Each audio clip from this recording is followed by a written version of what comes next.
Nico Gonzalez এই নামটা Argentine ফ্যানদের কাছে একটা বিরক্তিকর নাম। আর্জেন্টিনার স্কোয়াডে এই নামটা দেখলেই আর্জেন্টাইন ফ্যানদের ভিতরে একটা ক্ষোভ কাজ করে যে আহামরি কোনো পারফর্ম না করার পরেও কিভাবে এই প্লেয়ারটা আর্জেন্টিনার স্কোয়াডে সুযোগ পায়, কেন স্ক্যালোনি বারবার এর উপরে ভরসা রাখে, কেন বারবার তাকে সুযোগ দেয়, এরকম অনেক প্রশ্ন আর্জেন্টাইন ফ্যানদের মনে সবসময় ঘুরপাক খায়। নিকোর প্রতি আর্জেন্টাইন ফ্যানদের যে ক্ষোভ, এই ক্ষোভের পিছনে যথেষ্ট কারণও আছে। নিকো আহামরি লেভেলের কোনো উইঙ্গার না, নিকো ভালো ড্রিবলিং করতে পারে না, নিকোর ফিনিশিংও খুবই বাজে। নিকো একটা কামলা টাইপের প্লেয়ার যে পুরো 90 মিনিট মাঠের এই মাথা থেকে ওই মাথা পর্যন্ত সমান তালে দৌড়াইতে পারে, এছাড়া আর কিছুই নিকো করতে পারে না। নিকোর প্রতি একটা সময়ও আমারও অনেক বেশি রাগ ক্ষোভ কাজ করতো, কেন ওকে স্কোয়াডে রাখা হয়, ওকে স্কোয়াডে দেখলে আসলে বিরক্তি লাগতো।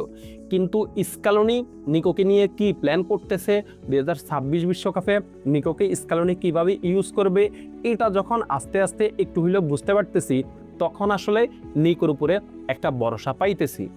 নিকোকে অবশ্যই আর্জেন্টিনার বিশ্বকাপের স্কোয়াডে দরকার আছে। কেন দরকার আছে দেখেন, আর্জেন্টিনার লেফট ব্যাক পজিশনে তো বিশাল ঝামেলা, লেফট ব্যাক রাইট ব্যাক পজিশনে আর্জেন্টিনার বিশাল ঝামেলা। এখন লেফট ব্যাক পজিশনে আমাদের মেইন লেফট ব্যাক হচ্ছে নিকোলাস ট্যাগলিফিকো, তার উপরে থাকবে হচ্ছে প্রধান দায়িত্ব, কিন্তু তার ব্যাকআপ হিসাবে কে থাকবে? এই যে কিছুদিন আগে নিকোলাস ট্যাগলিফিকো একটা ইনজুরিতে পড়ছে, এই ইনজুরিতে যদি সে বিশ্বকাপে পড়ে, বিশ্বকাপের আগ মুহূর্তে পড়ে যদি বিশ্বকাপের স্কোয়াড থেকে সে বাদ পড়ে, তখন আসলে এই দায়িত্বটা কে পালন করবে? কে মেইন লেফট ব্যাক থাকবে? এই প্রশ্নের উত্তর এখনো আমাদের আসলে জানা নেই। নিকোলাস ট্যাগলিফিকোর ব্যাকআপ হিসাবে স্কোয়াডে কে থাকবে এটা এখন আমরা জানি না। এখানে স্ক্যালোনি অনেককেই সুযোগ দিয়েছেন, তবে তাদেরকে মাঠে পারফর্ম করার সুযোগ দেন নাই, বারবার তিনি নিকোলাস ট্যাগলিফিকোকে ইউজ করছেন। এখন এই নিকোলাস ট্যাগলিফিকোর ব্যাকআপ হইতে পারে নিকো গঞ্জালেস।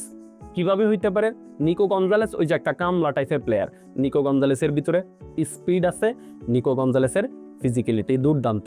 এই স্পিড এবং ফিজিক্যালিটি কাজে লাগিয়ে হচ্ছে আপনার এই যে স্ক্যালোনি নিকো গঞ্জালেসকে ইউজ করবে।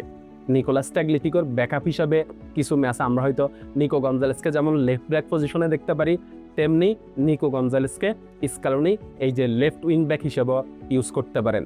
আর গত রাতেই ইনজুরি থেকে ফিরে এসে নিকো গঞ্জালেস অ্যাথলেটিকো মাদ্রিদের হয়ে যে পারফর্ম করছে, এই পারফর্মটা যদি কন্টিনিউ নিকো গঞ্জালেস করতে পারে, তাহলে তো আর্জেন্টাইন ফ্যানদের আসলে নিকো গঞ্জালেসের প্রতি কোনো অভিযোগে থাকবে না। 54 মিনিটে নিকো গঞ্জালেস মাঠে নামছে, মাঠে নেমেই জোড়া গোল করছে এবং তার ফিনিশিং ছিল দেখার মতো, ফিনিশিং পুরাই টপনচ ছিল। এইরকম পারফর্ম যদি নিকো গঞ্জালেস সামনেও কয়েকটা ম্যাচও করতে পারে, তাহলে আসলে নিকো গঞ্জালেসকে নিয়ে আমার কাছে মনে হয় না কোনো আর্জেন্টাইন ফ্যানদের আসলে কোনো প্রকার অভিযোগ থাকবে।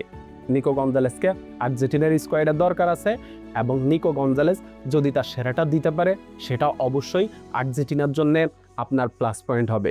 নিকো গঞ্জালেসকে আমরা তার সেরা ফর্মের সামনেও দেখতে চাই, এবং 2026 বিশ্বকাপে যেন নিকো গঞ্জালেস তার সেরাটাই দিতে পারে, সেজন্য নিকো গঞ্জালেসের জন্য শুভকামনা থাকলো। ধন্যবাদ সবাইকে।